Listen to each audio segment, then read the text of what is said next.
한번 따라서 하시죠. 옛길에서 새롭게 시작하자. 하나님께서 태초에 천지를 창조하셨는데 그 하나님의 창조를 보시면은 무에서 유를 창조하셨고, 그리고 혼돈과 공허와 흑암으로 가득하 있는 이 세상을 질서와 조화를 가지고 균형이 있게 창조하시고, 그리고 그 모든 창조의 원동력은 오직 태초부터 세세토록 있는 하나님의 말씀으로 되어진 줄로 믿습니다. 그리고 하나님이 우리가 살아갈 수 있는 이 지구 생태계를 만드시면서 각기 그 모든 것을 그 종류대로 만드셨다. 믿습니까? 이걸 믿습니까? 그래서 우리는 진화론자가 아니라 창조론자입니다. 신앙의 출발은 여기서 시작하는 겁니다. 만약에 여러분들이 진화론을 믿고 한다면은 오늘 이 자리에 앉아 있는 것 자체가 여러분들의 인생의 시간 낭비고 아무 의미 없는 시간입니다. 그러나 우리가 창조론을 믿는다면은 하나님은 오늘도 우리 가운데 오셔서 전능하신 능력으로 역사하시는 하나님이 되시는 줄로 믿습니다.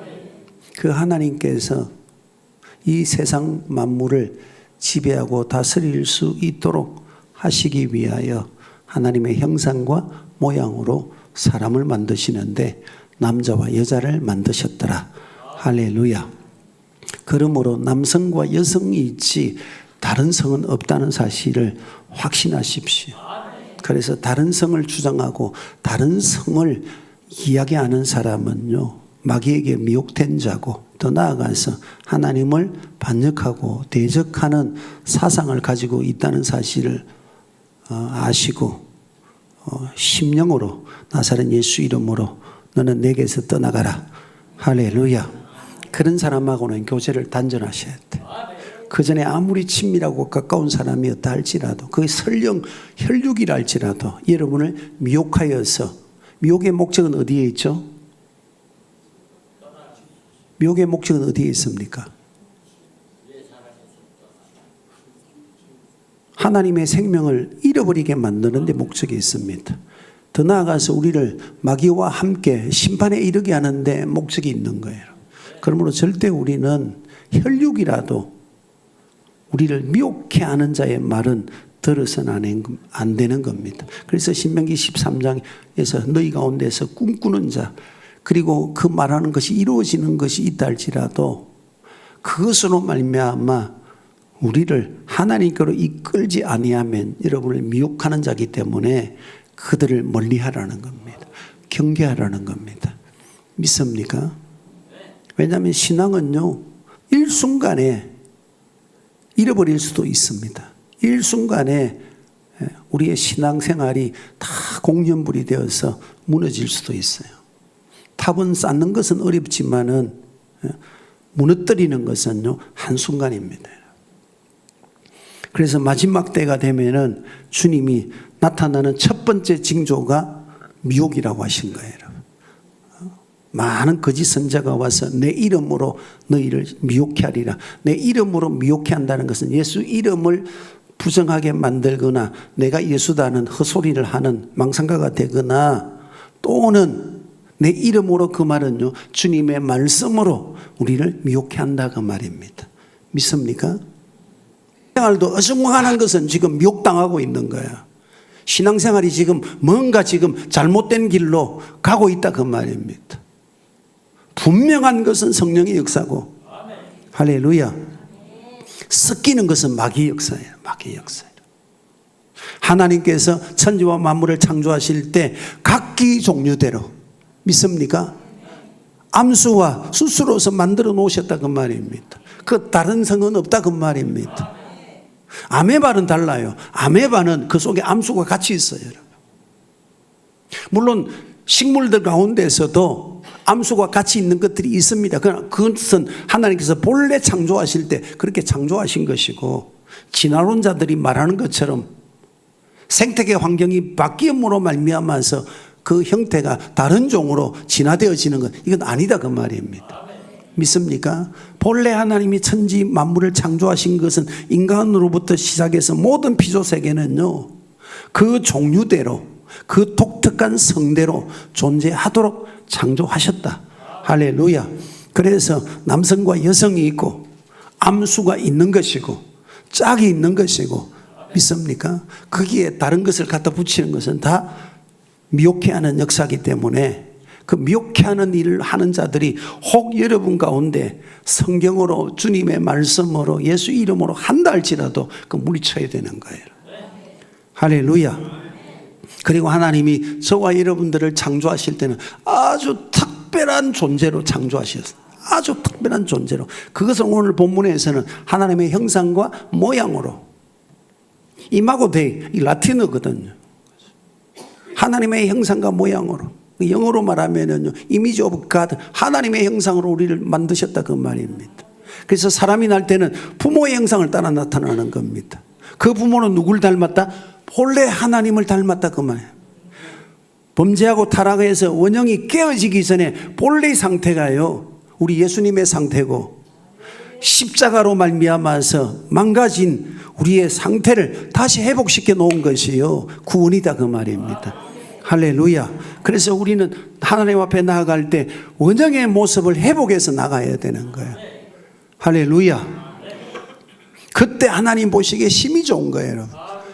주님께서 다른 모든 피조물들은 다 그냥 주님이 생각하시고 만드신 거예요. 아, 이렇게 있으면 좋겠다, 저렇게 있으면 좋겠다.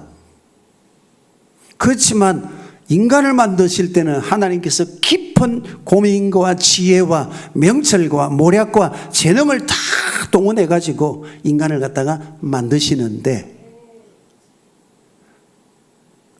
그 인간을 만드실 때 하나님은 자기를 기준으로 만드셨다고 말해요.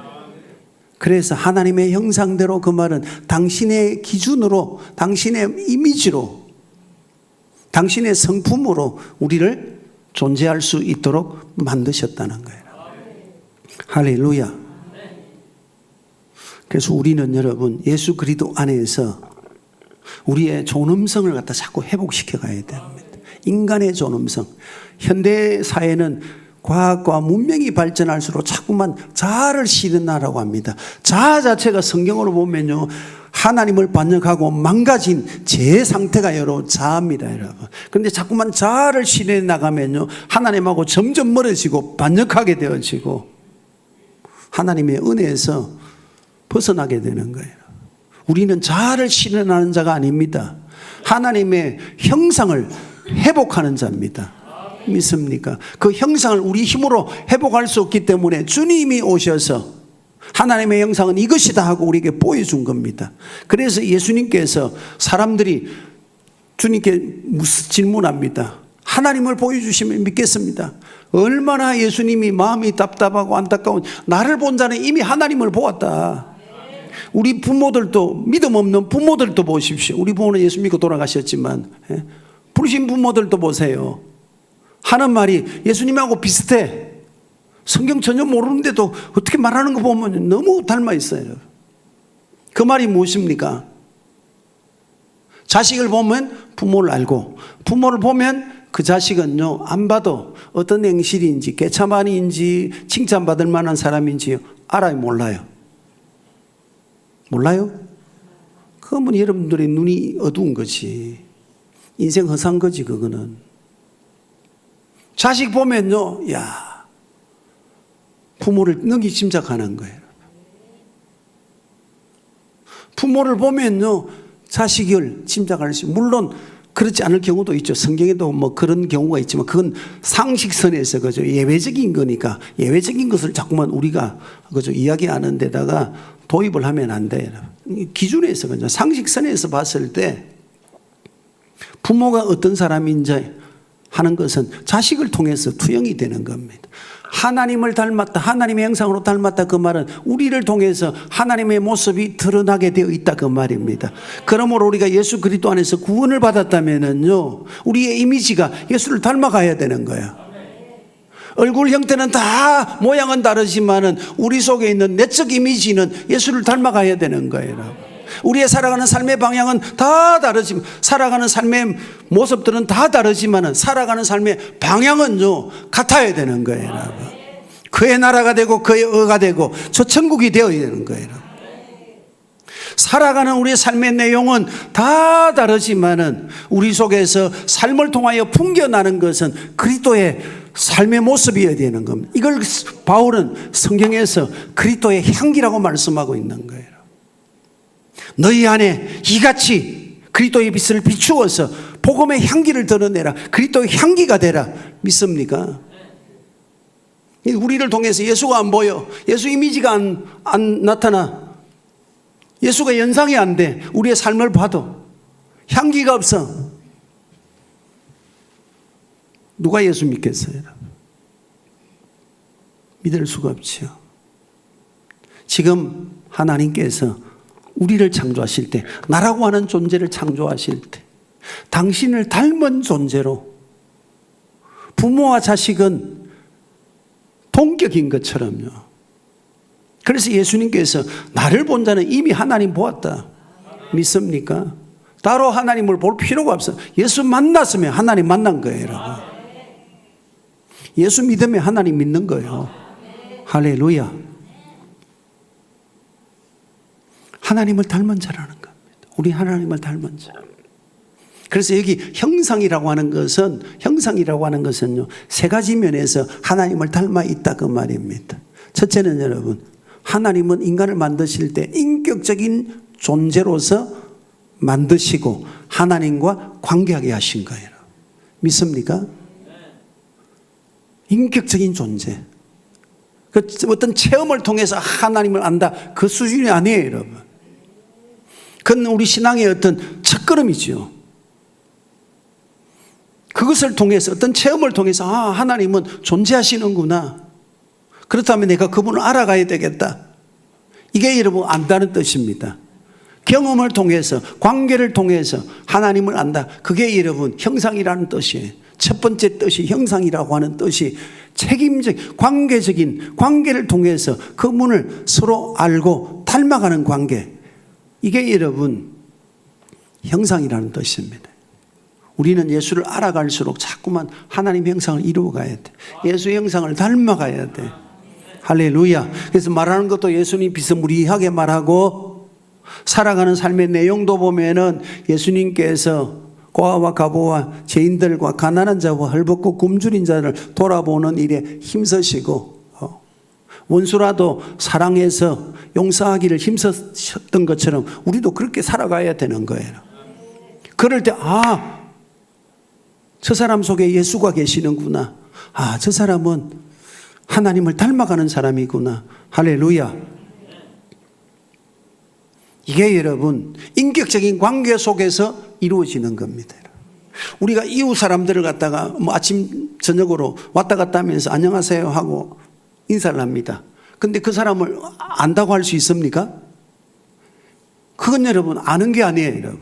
그 이웃을 알기 위해서는 그 사람이 어떤 직업을 가지고 있고, 남성인지 여성인지, 나이는 몇 살인지, 그리고 살아가는 삶의 환경은 어떻고, 그리고 그것을 정보로 해서 아침 저녁으로 주고받고 이런저런 이야기를 하면서 점점 이제 교제가 활발하게 이루어지면서 그 사람의 내면의 상태, 내면에 추구하고 있는 가치와 삶의 의미를 갖다가 알아갈 때 그걸 관계라고 하는 겁니다. 그걸 인격적인 관계라고 하는 거예요. 오늘 우리는 예수를 알아가는데 그렇게 알아가야 된다 그 말입니다. 그래서 베드로후서 3장 18절의 말씀에 보면 너희는 그리스도 예수 안에서 그를 아는 지식에서 자라가라. 경험해가지고 그분하고 관계하는 인격적인 관계가 되도록 하라는 겁니다. 할렐루야. 동행한다는 말은요, 그런 의미입니다, 여러분. 인격적인 관계라고 하는 것, 인격적으로 주님을 만나야 한다는 이야기를 자꾸 하지 않습니까? 그건 바로 교제를 통해서 그분하고 친밀해져야 된다는 겁니다. 할렐루야. 그래서 그분이 어떤 분인가, 그분이 뭘 원하시는가, 그분이 뭘 생각하고 계시는가, 그분이 우리에게 무엇을 주시기를 원하시는가, 그 모든 것은 성경 속에 있기 때문에, 그래서 베드로가 지식 안에서, 하나님의 말씀 안에서 그분이 어떤 분인가 하는 것을 알고 그분과 인격적인 관계를 통해서 경험함으로써 그분과 동행하는 삶을 살라는 겁니다. 이게 여러분 하나님을 닮았다라고 하는 첫 번째 뜻, 인격적인 관계입니다. 두 번째는 여러분, 하나님께서 우리를 하나님의 형상과 모양으로 지으셨다라고 했을 때, 여기 이 형상이라고 하는 것은요, 책임적인 존재로 우리를 지으셨다는 겁니다. 책임적인 존재. 하나님께서 모든 만물들은 다 생긴 모양 그대로 만드셨어.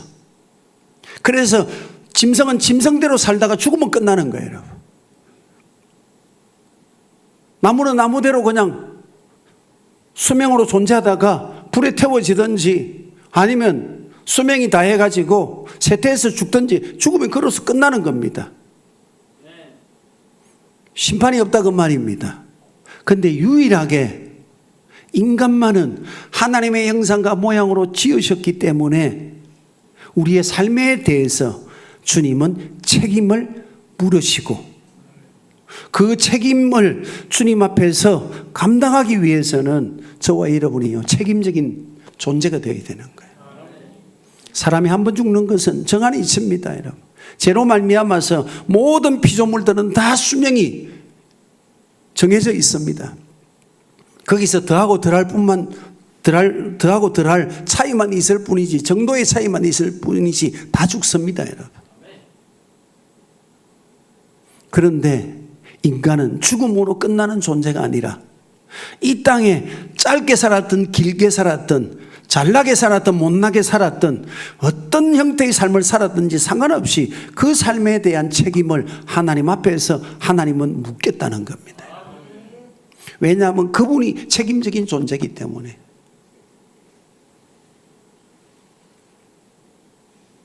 오늘 우리도 우리 삶에 대한 책임을 져야 됩니다. 예수 믿기 전과 예수 믿은 이후에 우리의 삶은 달라져야 됩니다. 세상 사람들이 꼭 그저 무식하면 용감하다고, 사람이 죽으면 그만이지, 그딴 소리 하는 미련 곰탱이 같고 어리석은 사람이 있습니다. 그런데 인간이 여러분 죽으면 그냥 끝나는 존재입니까? 아니라는 겁니다. 전도서 3장에 보십시오. 하나님께서 영혼을 사모하는 마음을 주셨다. 짐승은 영혼을 사모하는 마음이 없어요. 잡아먹혀 죽든지 서로 뜯어먹혀 가지고 죽든지 죽음으로써 끝나는 겁니다, 여러분. 그러나 인간은 어떻게 죽었든 어떻게 살았든 상관없이 그 삶에 대해서는 자기가 책임져야 되고, 그 삶에 대해서는 하나님 앞에서 심판이 있다는 거예요. 그래서 우리는 여러분 책임적인 존재가 되어야 돼요. 책임적인 존재가 되기 위해서는 인격적인 관계가 이루어져야 된다 그 말이에요. 그런데 많은 사람들이 예수를 믿는데 자꾸 경험, 체험만 그로서 끝나버려요. 그러니까 예수 믿어도 변화가 없는 거예요. 그분과의 관계를 통해서만이 우리의 삶은 변화가 이루어져서 주님을 닮아가게 되어 있는데, 그 모습도 닮아가고 속사람도 닮아가고 추구하는 삶의 내용도 닮아가게 되어 있는데 체험으로 끝나버려요. 그래서 예수 믿어도 안 변해. 교회는 들락날락 문턱만 밟고 다니는데 안 변해. 왜 그렇습니까? 관계가 형성이 안 됐다 그 말입니다.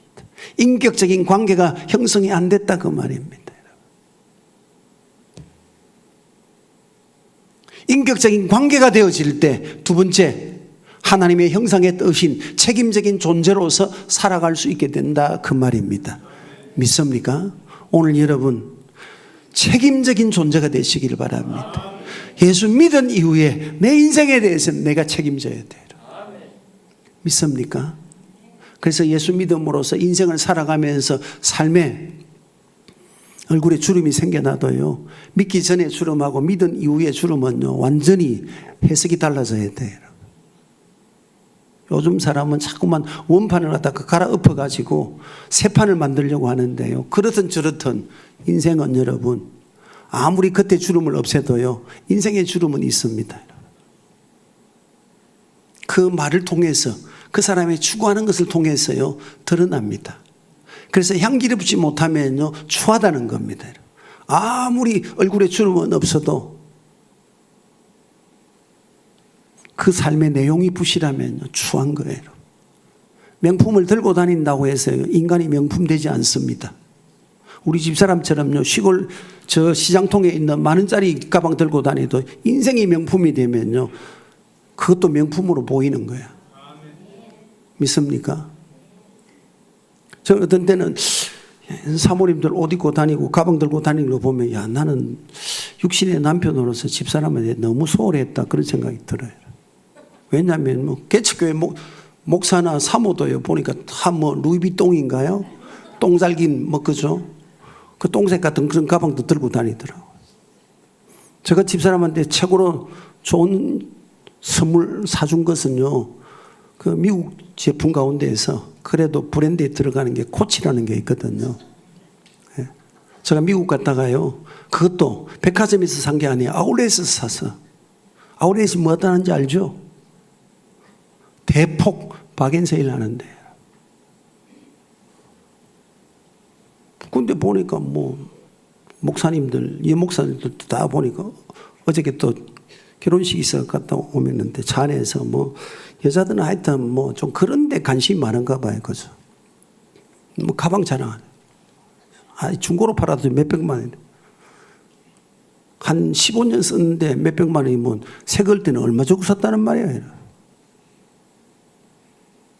한번 옆 사람 보시고, 사람이 명품이 됩시다.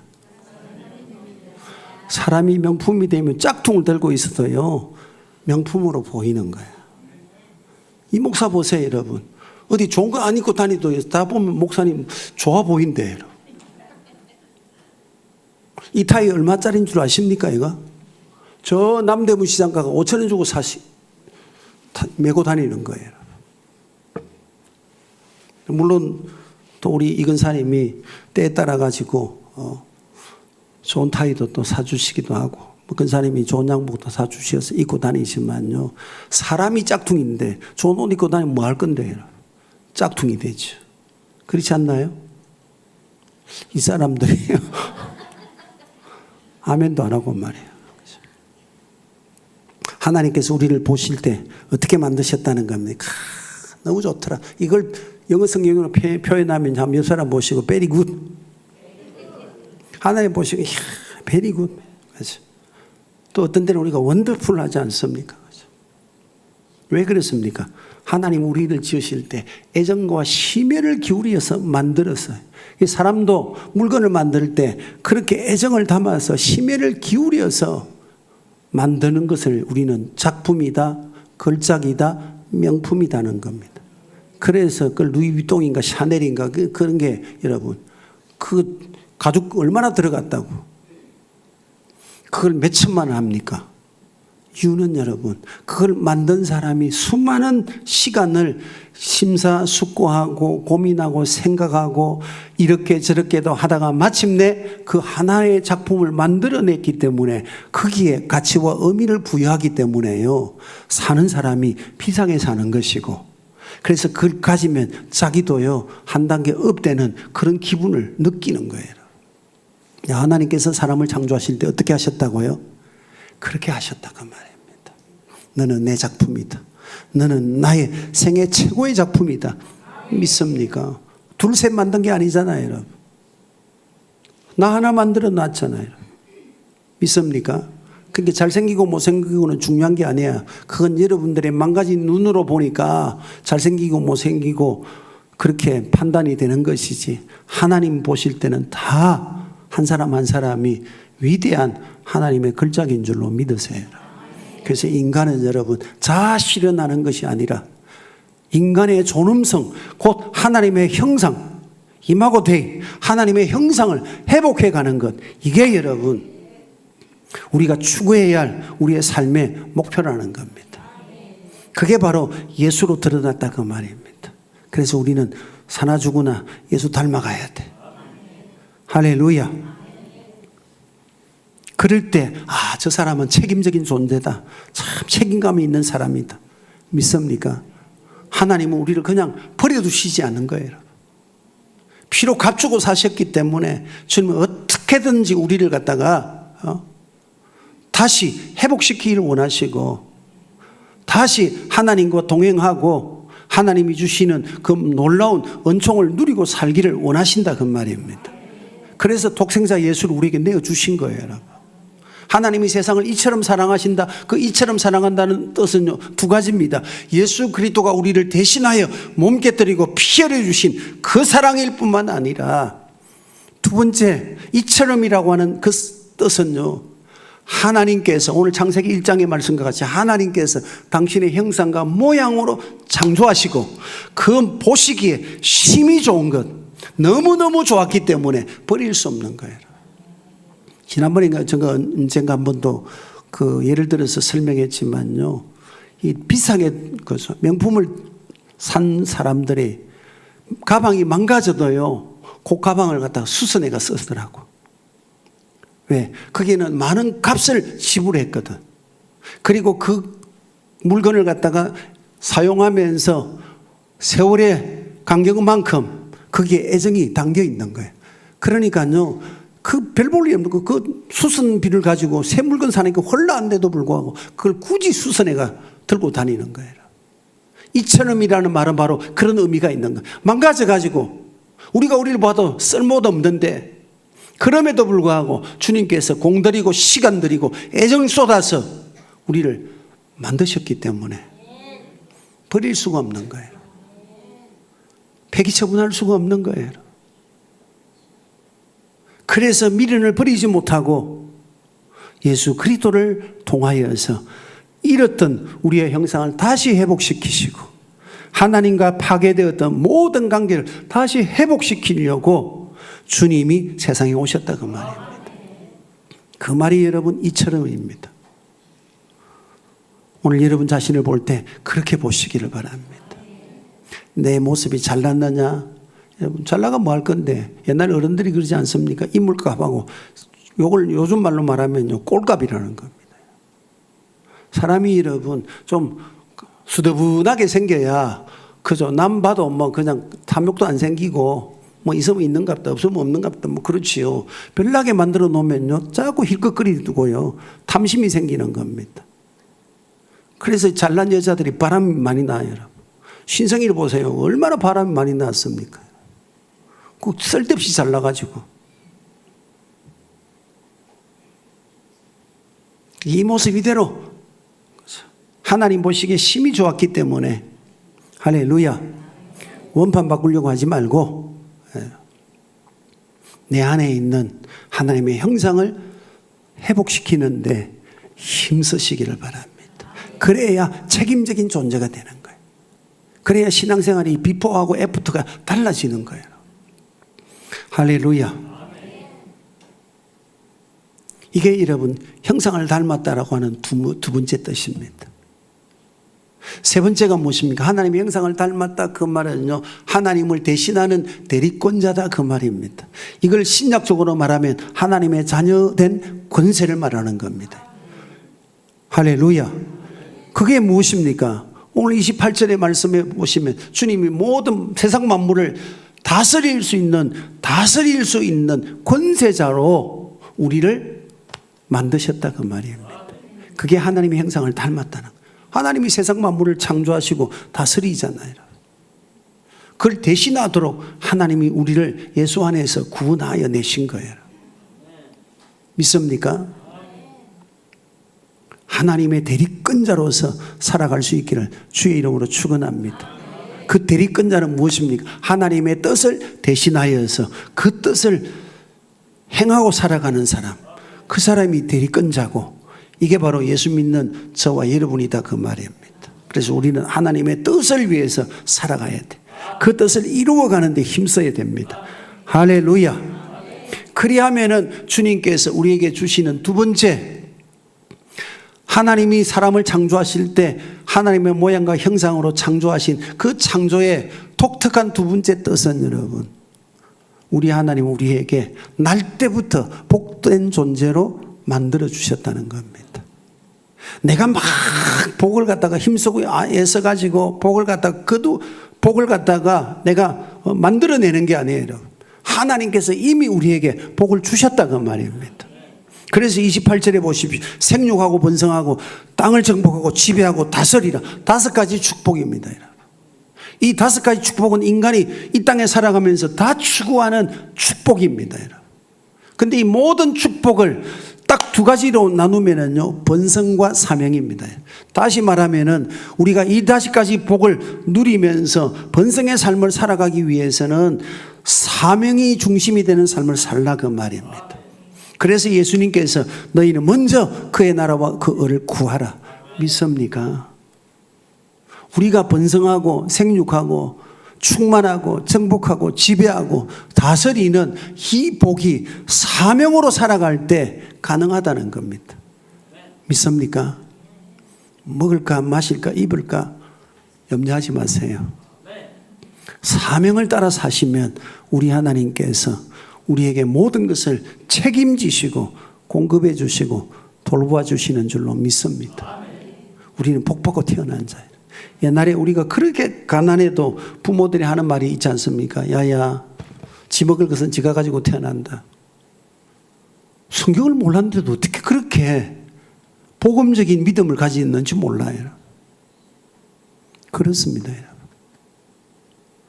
우리는요, 날 때부터 하나님이 주신 이 5가지 축복을 받아서 태어난 자예요. 믿습니까? 그러면 내 모습이 어떠하든지 간에 상관없이요, 오늘 여러분은 복받은 자이기 때문에 이 복을 누리기 위해서 하나님이 복 주신 대로 누리는 삶이 되기 위해서는 사명이 중심이 되어서 살아가시기를 주의 이름으로 축원합니다.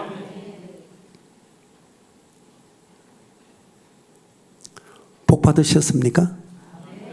복을 받으셨습니까? 네, 복을 받아야 돼요. 3번째가요, 하나님의 형상을 닮았다 그 말은요, 하나님이 우리를 사랑하신다 그 말이에요. 우리는 사랑의 존재입니다. 믿습니까? 그러면 우리가 사랑하는데 자꾸만 인색한 자가 되어서는 안 됩니다. 사랑하는데 넉넉하셔야 돼. 주님이 우리에게 말씀하지 원수까지 사랑하라. 우리는 충분히 사랑할 수 있는 그 사랑을 하나님으로부터요 이미 받은 자입니다. 믿습니까? 사랑받는 자입니다. 사랑받는 자. 사람이 나를 사랑하고 안 사랑하고 그건 상관없습니다. 여러분. 나는 본래부터 하나님의 사랑받는 존재로 이 땅 가운데 났다는 것입니다. 이것을 확신하게 되어질 때 우리가 인생의 길을 가면서 때로는요, 우리 인생이 연약하기 때문에 무너질 때가 있어요.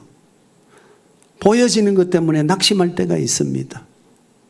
하는 일이 잘 안 돼가지고 우리가 피곤해지고 무기력함에 빠지고 이래 살아도 되나?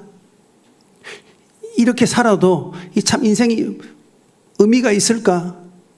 내 인생에 무슨 보람이 있을까? 이런 자괴감이 확 들어와서 죽고 싶은 마음이 생겨날 때도 있지요. 우리는 다 한두 번 그런 일들을 경험을 해봤습니다. 그럼에도 우리가 다른 사람들과 같이 아주 망가지거나 무너지지 않는 이유가 어디에 있습니까? 그것은 바로 그리스도의 사랑이 나를 붙들고 계시기 때문에. 왜 그리스도의 사랑이 나를 붙듭니까? 하나님의 사랑 안에서 우리는 존재하는 자이기 때문입니다. 믿습니까? 그래서 바울이 로마서 8장에서 누가 그리스도의 사랑 안에서 우리를 끌어낼 수 있느냐? 그게 위험이겠느냐? 칼이겠느냐? 사망이겠느냐? 그럴 수 없다는 겁니다. 믿습니까? 하나님이 나를 이처럼 사랑하신다. 할렐루야. 아주 특별하게 사랑하신다. 믿습니까? 그러므로 보여지는 환경이 잠시 우리를 낙심하게 만들고 무기력하게 만들고 좌절하거나 인생이 피곤해질 때가 있지만은 그럼에도 불구하고 우리의 눈을 들어서 십자가를 바라보고 그리고 그 십자가에 달리신 예수의 이름을 부르기만 하면 누구든지 주의 이름을 부르는 자에게 구원을 주실진데 다시 일어나게 하시는 거예요. 그래서 이 사랑을 갖다가 다윗은 확신했기 때문에 내가 사망의 음부의 자리에 내려가서 거기 앉아 있다 할지라도 주님은 찾아오신다는 거예요. 왜? 그 사랑의 줄이 나를 붙들고 있기 때문에. 내가 주님의 사랑을 놓지 않는 이상 주님은요 반드시 그 사랑을 이루어내시는 줄로 믿습니다. 내가 하나님을 버리지 않는 이상, 내가 하나님을 포기하지 않는 이상 하나님은 끝까지 나를 사랑하시고 책임져 주시고 할렐루야 구원하여 주시는 줄로 믿으세요. 그러므로 보여지는 것 때문에 너무 낙심하지 마세요. 사람들이 나를 어떻게 대하고 평가해 주고 그것 때문에 너무 흔들리지 마세요. 중요한 것은 주님이 나를 사랑하신다. 그럼에도 사람 평가에도 모질이 같지만 그럼에도 불구하고 주님은 나를 사랑하신다. 사랑하는 자 아주 특별히 사랑하신다. 믿습니까? 그래서 우리가 낙심하고 절망했을 때 다시 십자가 바라보면요 희망이 있는 겁니다. 용기가 생기나는 겁니다. 다시 일어날 수 있는 거예요. 왜? 그리스도의 사랑이 우리를 붙들고 계시기 때문에. 이게 여러분 하나님의 형상과 모양으로 우리를 지으셨다는 세 가지 뜻입니다. 여러분 우리가 다 믿음의 길을 가면서 늘 승승장구할 수 없습니다. 때로는 우리의 걸음이 주저앉을 때가 있어. 그때 다시 시작하기 위해서 우리는 창세기로 돌아가야 되는 거예요. 그래서 하나님이 어떤 분인가? 내가 믿는 하나님은 어떤 분인가? 그분 안에서 나는 어떤 존재인가? 그분은 나를 위해서 무엇을 예비하시고 준비하시고 행하시기를 원하시는가? 이걸 잊어서는 안 되는 거예요. 그래서 오늘 말씀의 제목이요 옛길에서 다시 출발하자는 겁니다. 그래서 우리 신앙에는 우리 인생에는 언제든지요 터닝 포인트가 있습니다. 돌아갈 때가 있습니다. 돌아갈 시간들을 하나님 우리에게 주십니다. 믿습니까?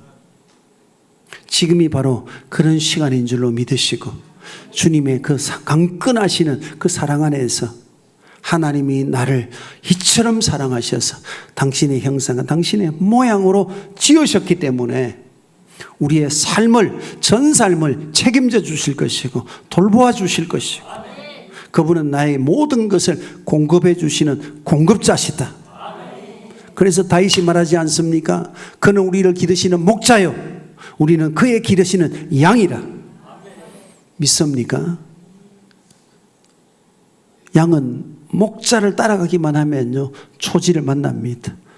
마실 물을 마실 수 있고 위협으로부터 안전할 수 있는 거처가 준비되어 있습니다. 우리 하나님이 저와 여러분들에게 그렇게 돌보시고 책임져 주시고 복을 주시는 줄로 믿으시고 하나님의 선하시고 기뻐하시는 뜻이 무엇인가? 아 그래 하나님의 형상을 다시 회복해 가는 거야. 할렐루야. 그래서 이 말씀 안에서 다시 힘을 얻고 일어날 수 있기를 주의 이름으로 축원합니다. 좋으신 아버지 하나님 감사합니다.